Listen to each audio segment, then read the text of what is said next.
Welgeluksalig is hulle wat woon in die huis. Die beste ding wat jy vir jouself kan doen voor 'n baka is om 'n getroue kerkganger te wees. Sodat jy geestelik opgebou kan word en gesterk kan word deur die gemeenskap van die gelowiges en deur die woord van die Here wat verkondig word en deur die musiek wat gesing word waarmee jou siege opgelig word en jou gees. Nie net loof die Here o my siel nie, maar ook ons gees maak God se naam en ook ons liggame.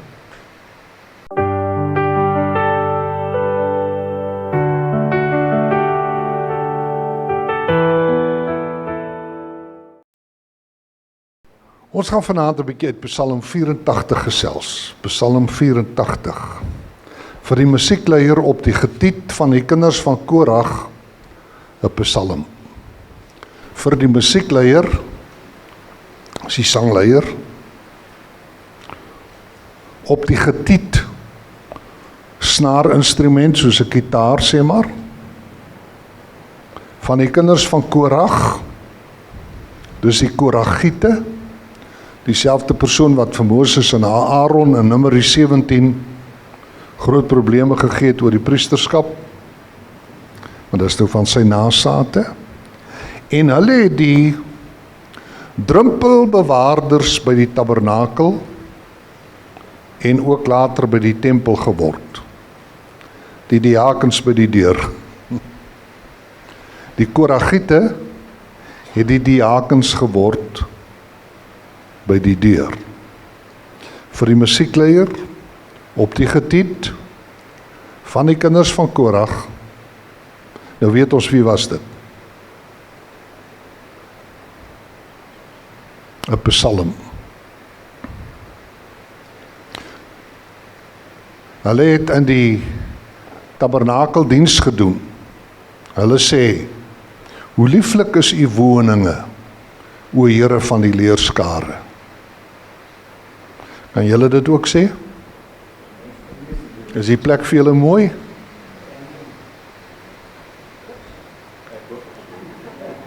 Hoe lieflik is u woninge, o Here van die leerskare. Vers 3, my siel verlang, ja smag na die voorhoewe van die Here. My hart en my vlees jubel uit tot die lewende God. Vers 4, selfs van die mossie huis en die swaalkie 'n nes vir haar waar sy haar kleintjies neerlê, naamlik u altare, Here van die leerskare, my koning en my God. Welgeluksalig is hulle wat woon in u huis, is die wat woon in u huis. Hulle prys u gedurig. Vers 6, welgeluksalig is die mens, wie se sterkte in u is, in wie se hart die gebaande weë is. 7, as hulle deur die droë laagte trek, dus soos ek vanmiddag op pad, of vanoggend op pad hiernatoe het ek deur die droë laagte getrek. As hulle deur die droë laagte trek, maak hulle dit 'n fonteinland. Ook oordek die vroeë reën.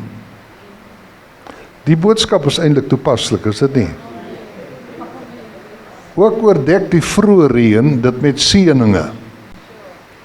Hulle gaan van krag tot krag. Elkeen van hulle sal verskyn voor God in Sion. Nou let nou net bietjie op vers 7 en 8. Vers 7 sê, as hulle deur die droë laagte trek, sien u dat dit mense is wat op reis is? As hulle deur die droë laagte trek, hulle is op pad, sien u dit? Nou wonder mense waarheen is hulle op pad? Vers 8, hulle gaan van krag tot krag, elkeen van hulle sal verskyn voor God in Sion. Hulle is dus van iewers in die land Kanaan of Israel, is hierdie ouens op reis. Hulle trek deur 'n droë laagte, maar hulle is op pad na Sion. En in die Ou Testament is Sion 'n ander naam vir Jerusalem. Hulle is op pad Jerusalem toe, om daar in die tabernakel of later onder Salomo in die tempel te gaan aanbid. Hierdie mense is op pad kerk toe. Nou reis hulle van enige plek in die land, reis hulle na Sion. Maar op pad na Sion moet hulle deur die droë laagte trek. As hulle deur die droë laagte trek, vers 7, dan word dit 'n fonteinland agter hulle. Ook oordek die vroeë reën, dit met seëninge. Hulle gaan van krag tot krag. Elkeen van hulle sal verskyn voor God in Sion. Here God van die leerskare, hoor my gebed. Luister tog, o God van Jakob. So, in die middel van hierdie verhaal, van hierdie mense wat op pad is na die tabernakel om te gaan aanbid, in die hart van hierdie gesels, hierdie bespreking, word daar 'n noodkreet uitgespreek teenoor God. O God, hoor ons gebed. Luister tog, o God van Jakob. Vers 10, o God ons skuld, kyk en aanskou die aangesig van die gesalfde. Nou vers 11 praat die Koragiete, hulle sê, want 'n dag in u voorhowe is beter as 1000. Ek wil liewer by die drempel staan in die huis van my God, as om te woon in die tente van goddeloosheid. Want die Here God is 'n son en skild. Hy sal genade en eer gee. Hy sal die goeie nie onthou aan die wat in opregtheid wandel nie. Here van die leerskare, welgeluksalig is die mens wat op u vertrou. Dit is nie baie lank psalm nie, is net 13 versies. Net 13 versies.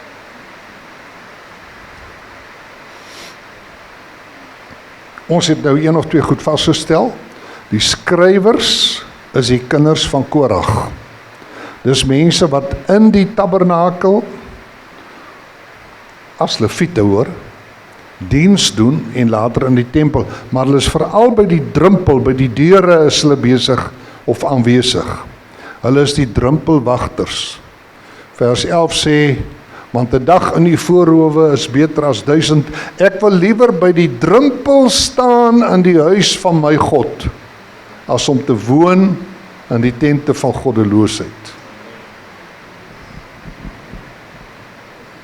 Ons gaan net so 'n bietjie uit hierdie psalm uitgesels vanaand, en môre aand gaan ons praat oor heeltemal iets anders. Môre aand gaan ons iets uit die hemel uit bespreek. Iets wat in die hemel bestaan. Môre aand gaan ons praat oor boeke. Boeke wat in die hemel bestaan. So dis nou heeltemal iets anders. Hierdie is net 'n lekker inleiding vir ons om bietjie ons harte bloot te lê en bloot te stel aan die woord van die Here. En môre aand kom daar 'n paar openbaringe. Baie van die goed wat môre aand gesê word, het julle al gelees, maar sommige daarvan ook nie verstaan nie, omdat die konteks nie sterk genoeg oorgekom het nie. Maar goed, dis môre aand. Ek gaan met julle oor 5 verskillende boeke gesels wat in die hemel bestaan. 5 verskillende boeke wat in die hemel gelees word. Nie op die aarde nie, en ek praat nie van die Bybel nie, maar ek wil nou nie die kat uit die sak laat nie, ons laat dit vir môre aand. Ek het so 5 gedagtes, 5 punte, wat ek onder julle aandag wil bring. Eerste is die droë laagte, vers 7. As hulle deur die droë laagte trek. In die Hebreëse teks, waarin die psalms oorspronklik geskryf is, word die droë laagte Baka genoem. B-A-K-A, Baka.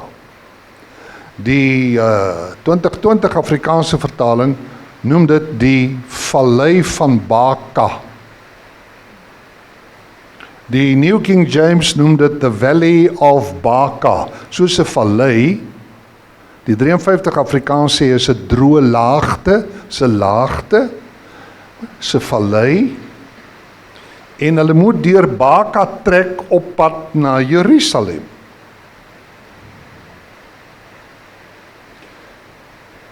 En nou sê vers 5, welgeluksalig is hulle wat woon in die huis, hulle prys U gedurig. Welgeluksalig is die mens wie se sterkte in U is, in wie se hart die gebaande wie is, as hulle deur die droë laagte trek. Wie trek deur die droë laagte? Wie trek deur Baca? Kinders van God. Kom ons sê nou maar, in die Ou Testament, Jode, godsdienstige Jode wat in Jerusalem gaan aanbid. Dis gelowiges. Gelowiges gaan en moet deur Baca gaan. Dus ons moet ook deur Baca gaan. Maar ons is nou nie op pad Jerusalem toe nie. Ons is nie op pad Sion toe nie. Ons is op pad na 'n ander stad, wat ook Sion genoem word, maar wel in die Nuwe Testament.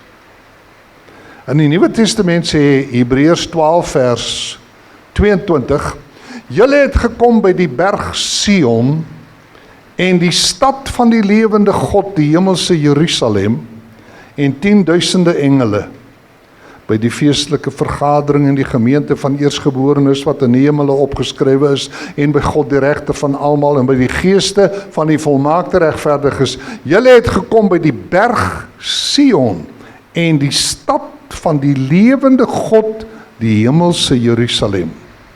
En as jy Openbaring 21 lees, sien jy dat die stad van God, die nuwe Jerusalem, teen 'n berg uitgebou is, die berg Sion. Dus in die Ou Testament het jy Jerusalem gehad, koning Dawid se stad, die stad van Dawid, Jerusalem, en die randjie, die heuwel waarop Jerusalem gebou was bekend as Sion. In die Nuwe Testament het ons die berg Sion in die hemel, en die nuwe Jerusalem wat eintlik as 'n soort van 'n kubus daar lê, lengte en breedte en hoogte is gelyk, lê teen die berg uitgebou in die hemel, en dit kan julle nou gaan kyk wanneer julle doodgaan.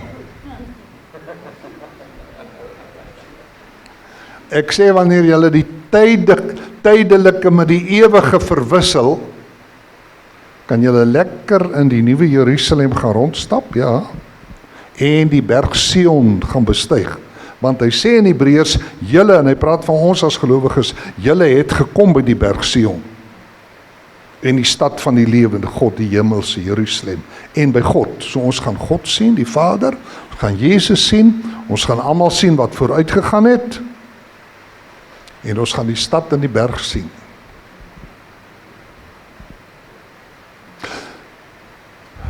Die mense in die Ou Testament, van wie Psalm 84 praat, was op reis vanaf hulle huise, hulle woninge in die land, deur die vallei van Baca, op pad na Sion, na die aardse Jerusalem. En ons is ook op reis. As jy Hebreërs lees in hoofstuk 10, sal jy sien, ons is ook op reis na die nuwe Jerusalem. En daarom moet ons ook deur ons Baca gaan. Julle gaan tog nie vir ewig in Philipstown woon nie, gaan julle? Ek sê julle gaan tog nie vir altyd hier woon nie. Julle is op pad hemel toe, is dit nie waar nie? Julle is op pad na die nuwe Jerusalem. Maar op pad na die nuwe Jerusalem moet gelowiges, sê Psalm 84, deur Baca gaan. Dis 'n vallei, is 'n droë vallei. Daarom is dit 'n plek van ontbering. Dis 'n plek van moeite. Dis 'n plek van trane. Sommige Engelse vertalings vertaal Baca met the Valley of Tears. Dis 'n swaar kry plek. Toe my kleinseun 6 jaar oud was, het ek hom Psalm 23 geleer. Vers 4 sê, Al gaan ek ook in 'n dal van doodskade wee, ek sal geen onheil vrees nie, want U is met my, U stok en U staf, die vertroos my, U berei die tafel voor my aangesig ensovoorts. Al gaan ek ook in 'n dal van doodskade wee. En toe slaan hy sy vinger in die kar se deur vas. Op 6. En ek bel hom en ek sê, Jaco, oupa hoor, jy het jou vinger in die kar se deur vasgeslaan. Ja, oupa. Ek sê, en toe, vertel my. Hy sê, oupa, toe ek my vinger in die kar se deur vasgeslaan het, was ek in die dal van doodskade weer. Hy het deur 'n baka gegaan, is dit nie waar nie? Hy het deur 'n baka gegaan.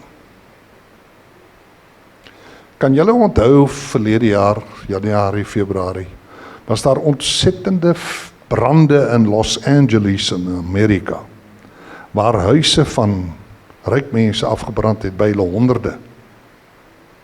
Nou, hoe voel jy en hoe voel ek, as ek weg was en ek kom, daar staan my huis in ligte laaie, net so, dan is ek in die vallei van Baka.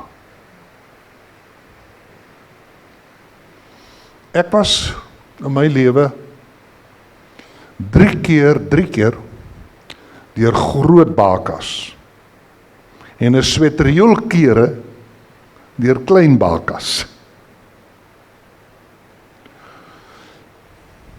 Ek was in 19, kom los, laat ek die jaartalle los. Ek gaan die geleentheid liewer sê. Ek was toe ek 'n tweedejaars student was aan die Universiteit van Pretoria deur 'n baka, toe ek my laat doop het by 'n Pinksterkerk. Ek het in 'n hervormde kerk groot geword. En ek het my laat doop, ek het gaan studeer om 'n dominee te word in die kerk. En toe ek my laat doop het ek my ouers verloor. Ek het my finansiële bron van ondersteuning verloor. Ek het al my familie verloor. My broer verloor. Ek het my roeping, my roeping in die kerk verloor. Ek het net vir God nie verloor nie.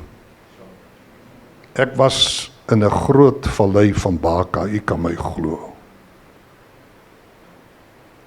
Maar as jy nou mooi na my kyk, sal jy sien ek staan nog steeds op my voete. Sommige mense gaan deur Baka in hulle val. En hulle gebeentes lê in Baka. Ander mense gaan deur Baka en hulle bly op hulle voete. Ek sal nou vir julle vertel wie bly op hulle voete as hulle deur Baka gaan. Uit die teks uit. Tweede keer toe ek deur 'n groot Baka gegaan het, sê maar, was 1989. Toe my oudste seun selfmoord gepleeg het, my en Helen se oudste seun, Jaco, 15 jaar oud, en die bodem van ons lewe uitgeval het. Ek het my huis waar ek gewoon het verloor. Ek het my kar verloor. Ek het my werk verloor. Ek het duisende mense wat ek baie goed geken het, studente wat ek opgelei het ek verloor. Ek het nie vir Helen verloor nie. Ek het nie vir Laurens verloor nie, my jongste seun, wat nou in Nederland groot werk vir die Here doen. En ek het nie my God verloor nie. Maar ek was deur Baka. En kyk, hier staan ek nog steeds op my voete.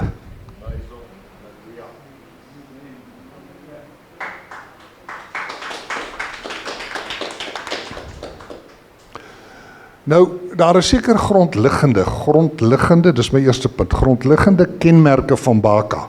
Die een is dat die Hebreëse woord Baka se betekenis is onseker.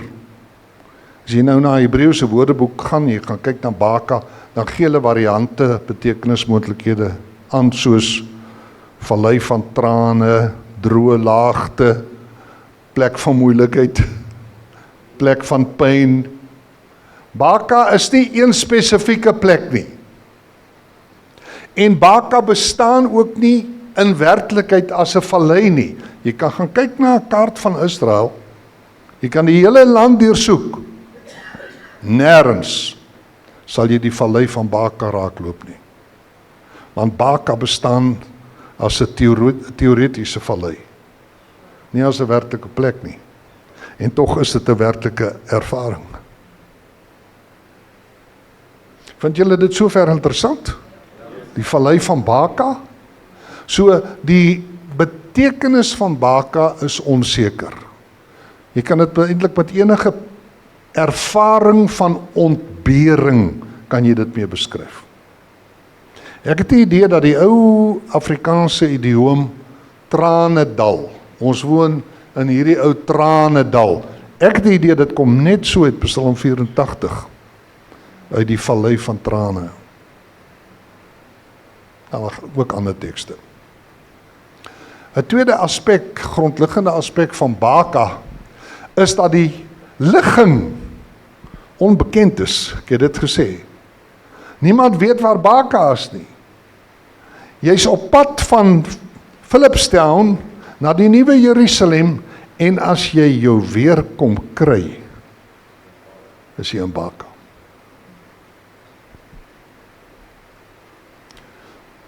Jy moet deur Baka gaan. Almal gaan nie altyd op dieselfde tyd deur Baka nie. Almal gaan nie gelyk deur Baka nie. Op die oomblik is ek nie in Baka nie.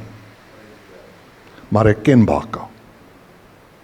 En 'n derde punt van belang is dat almal wat glo, alle gelowiges, welgeluksalig is hulle wat woon in u huis, as hulle deur die droë laagte trek. Alle gelowiges moet deur Baka gaan. Ek het al gehoor dat mense sê, hoekom gebeur slegte goed met goeie mense? Julle al so iets gehoor? Hoekom gebeur slegte goed? Omdat die Bybel sê, goeie mense moet deur Baka gaan. Ons is nog nie in die hemel nie. Ons is nog hier. Hier kan die hemel vir jou lieflike reën gee, of hy kan vir jou 'n stormpie gee, 'n windstormpie wat jou dak afruk.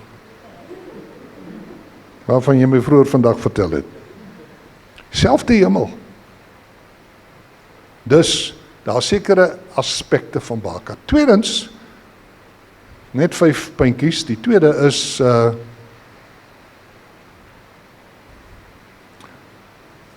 gereedmaking vir Baka. Hoe kan 'n mens vir daai vallei gereed maak? Kan jy? Die antwoord is ja, jy kan. Jy kan voorbereidings doen vir Baka in jou lewe, dat wanneer hy kom, jy op jou voete bly staan. En daar's 3 tekste in Psalm 84 vers 5, vers 6 en vers 13, wat begin in die 1953 vertaling met die woorde welgeluksalig. Dis 'n baie mooi Afrikaanse woord. Dink julle nie welgeluksalig is 'n mooi woord nie? Die Engels vertaal dit maar met blessed. Geseënd. Ja, welgeluksalig vers 5 is die mens wie se sterkte is hulle wat woon in u huis. Wie is die mense wat op hulle voete bly? Wanneer Baka vir hulle aanbreek, mense wat kerk toe gaan. Kort en klaar. Mense wat kerk toe gaan. En mense wat hier bemoedig word deur die prediking van die woord en deur die medegelowiges wat 'n hand op die skouer sit en sê, hoe gaan dit vanmôre met jou? Dan sê jy, ag, dit te goed nie. Dan sê die broer of suster vir jou, kan ek nie vir jou bid nie? Kan ek nie vir jou bid nie? Ag, hou goeie moed, die Here is nog op die troon. So kry jy in die kerk bemoediging. Welgeluksalig is hulle wat woon in die huis. Die beste ding wat jy vir jouself kan doen voor 'n Baka is om 'n getroue kerkganger te wees. Sodat jy geestelik opgebou kan word en gesterk kan word deur die gemeenskap van die gelowiges en deur die woord van die Here wat verkondig word en deur die musiek wat gesing word waarmee jou jou siege opgelig word en jou gees. Nie net loof die Here o my siel nie, maar ook ons gees maak God se naam en ook ons liggame. Wie is nog gereed vir Baka? Vers 6, welgeluksalig is hulle wie se sterkte in u is, in wie se hart die gebaande weë is. As jy een woordjie wil kry vir gebaande weë, kan jy maar daar skryf selfdissipline. Mense wat weet hoe om op 'n pad in hulle harte tot stand te bring en op daai goeie pad te loop. Ek het vir my kleinseun Jaco 2 jaar terug, toe was hy 14, toe begin hy werk by 'n Checkers of 'n OK, daar naby hulle in Nederland, naby hulle huis. Toe sê ek vir hom, Jaco, oupa Lemmer wil vir jou 3 wenke gee. 3. 1, as jy by die werk kom, groet altyd eerste en groet vriendelik. Dis van julle wat vanaand hier sit wat my nie gegroet het nie.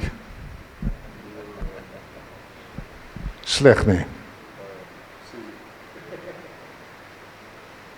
Hier is van julle wat my 2 keer gegroet het. Goed nee. Groet mekaar. As jy 'n vreemdeling kom, groet hom. Ek sê vir Jaco, groet altyd eerste en groet vriendelik. As jy nou by so 'n plek kom soos 'n Checkers of 'n OK of so, en hier kom iemand wat jou bedien en groet jou. Goeiemôre oom, met 'n breë glimlag. Voel jy dan nie beter nie? Nou? Tweedens, moet nooit iets vat wat nie aan jou behoort nie. As jy daar in die winkel stap en daar lê €20 noot, tel dit op en gee dit vir die bestuurder. Moet nooit iets neem of vat wat nie aan jou behoort nie. Derdens, praat altyd die waarheid. Die laaste 2 wenke kom uit die 10 gebooie uit. Die 10 gebooie sê jy mag nie steel nie. 10 gebooie sê jy mag geen valse getuienis teen jou naaste, praat altyd die waarheid. En dit is bakens wat ek vir hom gegee het op sy pad na die nuwe Jerusalem. En hy doen dit. Goed, nou is ons is nou by die tweede punt. Gereedmaking vir Baka.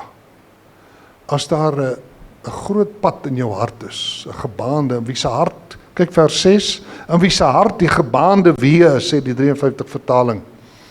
In my hart, vriende, is daar 'n oopgetrapte pad. In my hart is daar 'n oopgetrapte pad. Dis die pad van God se woord.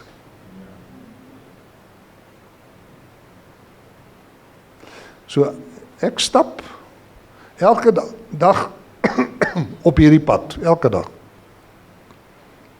En as mense op 'n oopgetrapte pad stap, gaan jy nie in die dorings beland nie.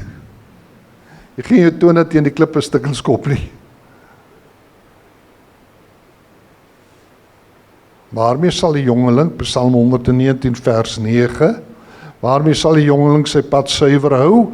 Deur dit te hou na u woord. Ek soek u met my hele hart, sodat ek van die gebooie nie sou afdwaal nie. Ek het u woord in my hart geberre, dat ek teen u nie sal sondig nie. Wie bly op sy voete, op haar voete, as hulle deur Baka gaan? Daardie mens wat 'n oopgetrapte pad van geloof in hulle binneste het. Wat is die derde een? Vers 13 sê, welgeluksalig is hulle wat op die Here vertrou. Ek vertrou op God. Ek doen. Hebreërs 11 sê die geloof dan is 'n vaste vertroue op die dinge wat ons hoop, 'n bewys van die dinge wat ons nie sien nie. Ek vertrou God. Ek wil vir julle vanaand sê, God is betroubaar. Kan ons dit nie almal saam sê, hardop sê nie? God is betroubaar. Glo julle dit? Ek kan vir julle verseker, dit is so. God is betroubaar. Ek is nou hierdie jaar 55 jaar in sy werk. 55, dis voor jou op geboorte. Het ek al vir die Here gewerk, want jy is nog nie 55 nie. Jy is nog ver van 55 al. In 1971 het ek 'n predikant geword, 'n pastoor. 1971, dis in die vorige eeu. Dis toe die wêreld nog jonk was, en hierdie tannie ook nog jonk was, toe was sy maar net in haar 40's. Sy was maar net in haar laat 40's. Toe was sy nog jonk, bloedjonk, vol lewe. 'n Mooi vir die mans. Ja. Hierdie jaar is ek dus 55 jaar in diens van my hemelse werkgewer. Wat interessant is dat ek my werkgewer nog nooit gesien het nie. Ek werk vir iemand vir wie ek nog nooit gesien het nie. Alhoewel ek sy stem elke dag hoor. Is dit nie interessant nie, dat die Bybel nie sê, ons glo omdat ons sien nie, maar ons glo omdat ons hoor. Vir Thomas het Jesus gesê, omdat jy gesien het, die merk in my hande, daarom het jy geglo, Thomas, salig is hulle, wat nie gesien het nie, en toch geglo het. In Hebreërs 10:17 sê, die geloof is dus uit die gehoor, en die gehoor is deur die woord van God. Ons glo nie omdat ons gesien het nie, ons glo omdat ons gehoor het. Die sintuig van gehoor is die sintuig wat God gekies het om mense tot geloof te bring. Ek vind dit verstommend. Ek sou liewer die sintuig van gesig gekies het. Nou sou ek 'n engel daar laat hang het in die hemel, tussen die hemel en die aarde, en sê, kyk na daai engel en weet dat daar 'n God is. Dis nie hoe God werk nie. In Korintiërs sê Paulus, God het besluit om deur die dwaasheid van die prediking die wat glo te red. Dus hierdie woorde wat ek spreek, en die goed wat ons sê is vir baie mense sinneloos, dwaas, stupid. Dis God se manier. Ek het my werkgewer nog nooit gesien nie, maar ek kan julle vanaand verseker, daar kom 'n dag wanneer ek voor my werkgewer sal staan en in sy oë sal kyk en hy met my sal praat. Want nou sien ons deur 'n spieël in 'n raaisel, 1 Korinte 13, maar eendag van aangesig tot aangesig. Ek glo dit. Goed, nou gaan ons dan die derde punt toe van die 5, en dit is gebede in Baka. Dis vers 9 en 10. Vers 9 sê, Here God van die leerskare, hoor my gebed. Luister tog, o God van Jakob. Dis 'n baie kort gebedjie, hoor. Hoor, luister. Wie bid die gebed? Die persoon wat in Baka is. En die persoon roep uit en sê, hoor, luister. Dis nie 'n lang gebed nie. Trouwens, dis omtrent seker die kortste gebed in die hele Bybel.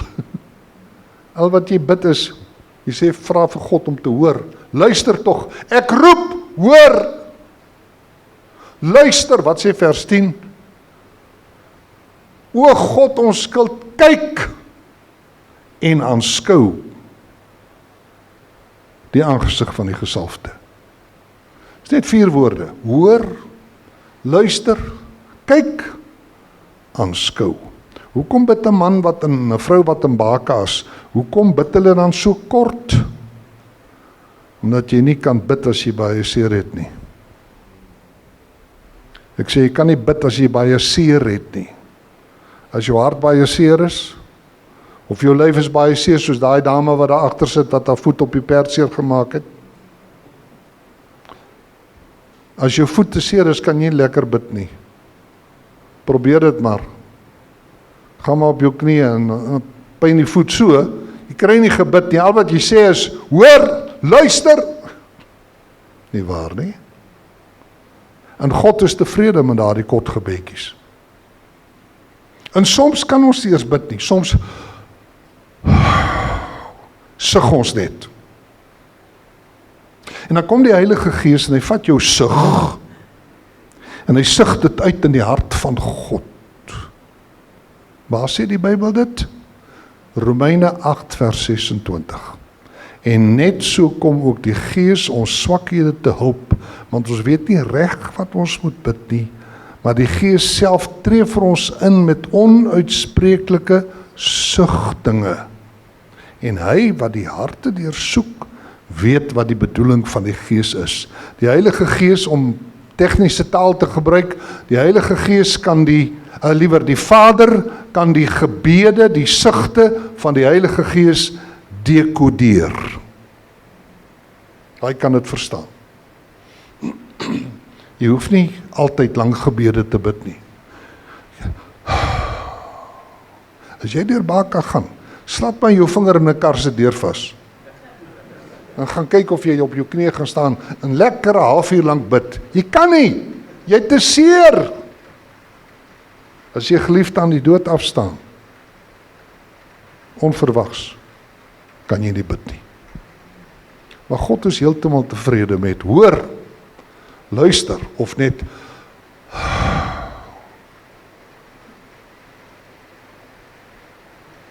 vierdens, die vierde punt van Baka is iets wat in vers 12 staan. Kyk gou na vers 12, hy sê, want die Here God is 'n son en skild. Hy sal genade en eer gee. Hy sal die goeie nie onthou aan die wat in opregtheid wandel nie. Ek noem dit 'n geloofsbelijdenis.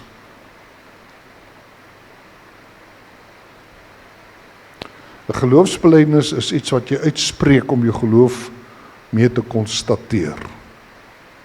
Ek glo in God, die Vader, die Almagtige, die Skepper van hemel en aarde, en in Jesus Christus, sy eniggebore Seun, ons Here, wat ontvang is van die Heilige Gees, gebore uit die Maagd Maria, wat gelei het onder Pontius Pilatus, gekruisig, gestorwe en begrawe is, en neergedaal het na die doderyk, toe op die derde dag opgestaan het uit die dode, opgevaar het na die hemel en sit aan die regterhand van God die Almagtige Vader, van waar hy sal kom om te oordeel die lewende en die dode. Ek glo in die Heilige Gees. Ek glo aan 'n heilige algemene Christelike kerk. Ek glo aan die vergifnis van sondes. Ek glo aan die wederopstanding van die vlees. Ek glo aan 'n ewige lewe. Dit is 'n geloofsbelijdenis uit die 4de eeu na Christus, wat as die 12 artikels bekend staan. En hieraan kan jy ook die ware kerk van Christus toets, want hierdie geloofsbelijdenis het die eeue deurstaan. En kerke wat nie hierdie geloofsbelijdenis kan sê nie, dwaal op een of ander punt. Byvoorbeeld, ek glo aan 'n heilige algemene Christelike kerk. Dis nie net julle wat hemel toe gaan nie, daar's mense in die Rooms-Katolieke kerk, sê maar hier's nie Roomse mense hier nie. Daar's mense in die Rooms-Katolieke kerk wat ook hemel toe gaan. Ek sê daar's NG mense wat hemel toe gaan, vir wie julle ook al NG mense is. Daar's AGS mense wat hemel toe gaan. Hoor julle wat ek sê? Ons glo aan 'n algemene Christelike kerk. Maar daar's mense in Suid-Afrika wat dit nie glo nie. As jy nie glo soos ek glo nie, gaan jy hel toe. As jy nie die Sabbat hou nie, is jy verlore. Die enigste mense wat verlore gaan, is die mense wat Jesus Christus nie in hulle lewe het. Hy wat die Seun het, het die lewe. Hy wat die Seun nie het nie, sal die lewe nie sien nie, maar die toorn van God bly op hom. So Psalm 84 vers 12 is my bietjie van 'n geloofsbelijdenis. Want die Here God is 'n son en skild. Kom ons vat maar net daai twee. Vat skild eerste. Skild is 'n ding waarmee jy jouself beskerm as jy soldaat is, teen pyle en teen swaardsteke en so aan. God beskerm ons. Ons kan voorbeelde gee. Julle kan voorbeelde gee in julle lewe waar die Here jou bewaar het. En as die Here 'n son. God is nie die son nie. Die son is 'n ster wat hy gemaak het om om ons tot diens te wees, onder meer. Maar God is soos die son. Staan ook in die Nuwe Testament, Jakobus 1 vers 17, elke goeie gif en elke volmaakte gawe daal van bo af neer van die Vader van die ligte, by wie daar geen verandering of skaduwee van omkering is nie. Die son, die gewone son, gee lig, energie en krag. Alle energie op die aarde, alles, kom op een of ander manier van die son af. Dink ek dink so, miskien is daar wetenskaplike wat my verkeerd kan bewys, maar ek dink die energie wat maak dat 'n boom groei, kom van die son af. Die energie wat ek het om my kos te verteer, kom van die son af. Ek kom uit die grond, en wanneer die lig en die grond mekaar tref, dan gebeur hy. En toe preek ek in Prieska, verlede jaar. En daar is 'n ou pastoor, is net so oud soos ek. O man. Hy sê vir my, waar gaan jy nou hier vanaf heen? Ek sê, ek ry nou Douglas toe. Hy sê, en dan ry ek van Douglas af Bloemfontein toe, dan gaan ek daar preek, en dan ry ek Kreersdorp toe, en dan gaan ek Pretoria, en dan gaan ek Witrifuur toe, en dan gaan ek Nelspruit toe, en dan gaan ek, sê maar, Bella toe, gaan ek soen toe, dan gaan ek Wolmaranstad toe, en dan kom ek terug huis toe. Hy sê, hoe oud is jy? Ek sê, ek is so oud. Hy sê, waar kry jy die energie vandaan? Wie bestuur jou kar vir jou? Ek sê, ek self, ek is ryfiks. Ek is ryfiks. Ja, dis alright. Iemand wat nie geweet het, jy sit hier nie. Alarm, goed. Ek is ryfiks, ek ry deur die hele Suid-Afrika, karwei my boeke en goed saam met my, ek het nou nie vanaand gebring nie, want het het gereën, maar môre aan sal ek 'n klompie boekies hê, onder andere ook die boek wat ek geskryf het oor die hemel, en hoe dit in die hemel lyk, en waar ek onder meer praat oor die boeke in die hemel, en oor diere in die hemel, daai boek sal ek môre aand hier hê, Atlas van die hemel. Waar kry jy die energie, vra hy my? Ek sê, by die son, by God, want hy is 'n son, is die Here nie wonderlik nie. As jy dus energie nodig het, kom bietjie nader aan die son se strale. As jy energie nodig het, as jy krag nodig het, as jy lig nodig het om te sien waar jy loop, dat jy nie in potholes beland nie, waarvan julle omgewing 'n goeie aantal het. Bly in die lig, moenie te vinnig ry nie. Ek sluit af. Daar gebeur sekere dinge in Baka. Baka het sekere gevolge. Dit sien ons vers 7 en vers 8. Vers 7 sê, as hulle deur die droë laagte trek, hier kom ons nou van ons huise af, ons is nou op pad na die nuwe Jerusalem, en nou skielik beland ons in hierdie vallei van verskrikking. En die woord sê, as hulle deur die droë, as jy deur Baka trek, maak jy dit 'n fonteinland. Dit gebeur dus wanneer gelowiges deur Baka gaan, dat daar fonteine agter hulle uitbreek. Daar breek fonteine agter hulle uit, sodat ander mense wat op hulle voetspore volg, vars fonteinwater het om te drink. Deur my pyn en deur my hartseer wat ek in my lewe gehad het ek baie mense gehelp.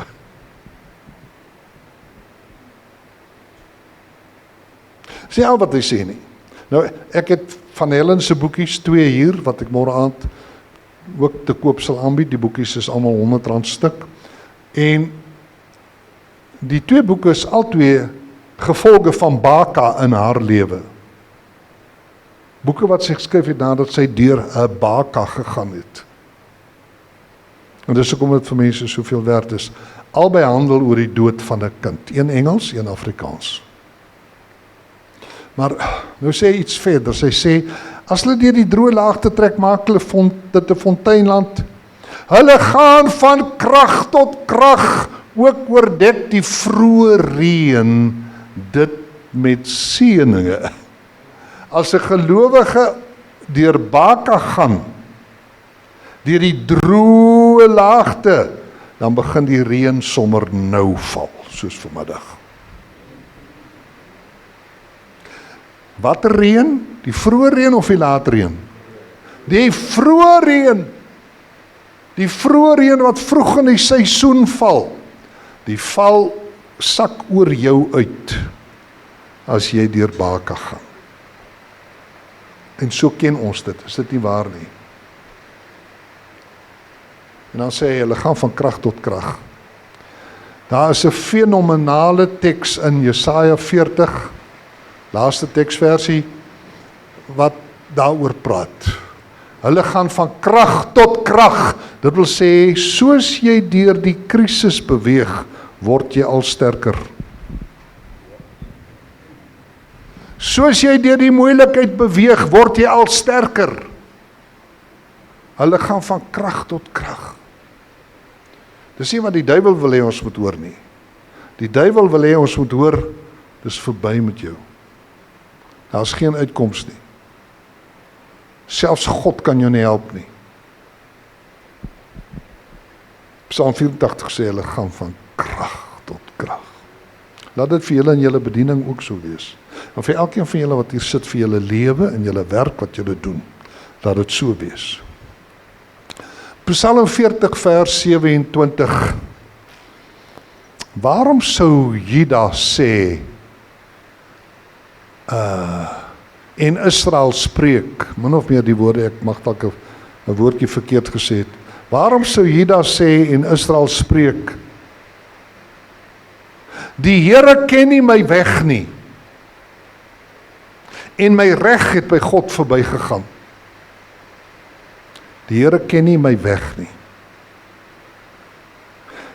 Die klagte wat Israel en Juda dus uitspreek is, dat God nie weet waar hulle is nie. Weet u waar ek is? As jy in Baka is, veral as jy in Baka is. Weet u waarin ek my bevind? 'n Mens voel soms om so uit te roep, uit te kreet teen God. En dan verder, my reg gaan by my God verby. Ek word so verontreg deur mense, dat ek nie dink, God kan my tot reg te kom nie. Dis 'n verskriklike aanklag wat Juda en Israel hier eintlik teen die Here uitspreek. Weet u waar ek is? Ken u my pad? Het u gesien waarin ek beland het? My reg gaan by u verby. En dan gaan Jesaja en dan sê hy, weet jy dit nie? Vers 28. Weet jy dit nie? Of het jy dit nie gehoor nie? Nou praat jy met die ou wat kla, met Juda en met Israel.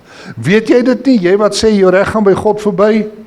Mense wat jou aangeval het en jou verontreg het, mense wat van jou gesteel het en weier om jou terug te betaal. Weet jy dit nie? Het jy dit nie gehoor nie? 'n ewige God is die Here, skepper van die eindes van die aarde. Hy word nie moeg of mat nie. Daar is geen deurgronding van sy verstand nie.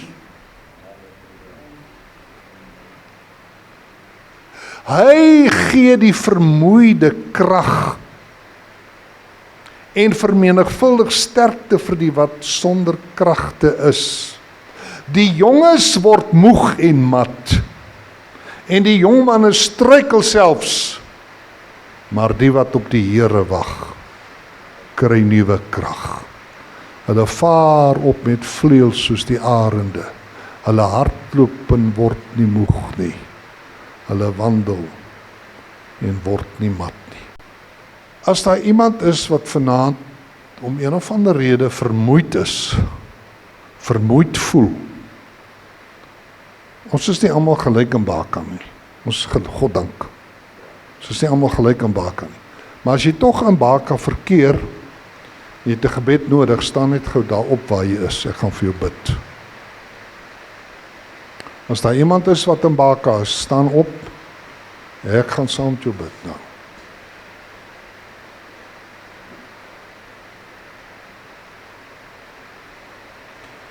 En onthou nou, ons gaan almal deur Baka.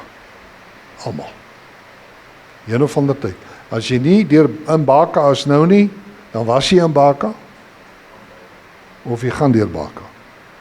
Vader, in die naam van Jesus, dank ek U dat ons vir ons broer en suster kan bid, ernstig bid.